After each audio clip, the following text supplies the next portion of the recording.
जक थिले ईश्वरଙ୍କ वाक्य प्रांतरे जोहनଙ୍କ निकटरे उपस्थित हैला।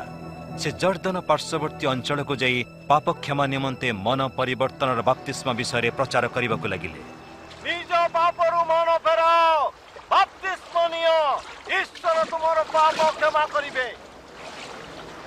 जहाँ लिखित अछि एई सबु भाववादी जीसांक पुस्तक रे प्रांतर रे कई जने चित्कार करी कहे, प्रभुंक आगे पथ प्रस्तुत कर, यात्रा पथ सरख कर, प्रत्येक खालुआ भूमि पूर्ण करा जिवो, प्रत्येक गिरी पर्वत समतल हब, बंका बंका पथ सबू सरख करा जिवे, आउ जेते सबू रगड़ा भूमि समान हेबे, आउ समस्त मानव जाति देखिबे ईश्वरंकर परि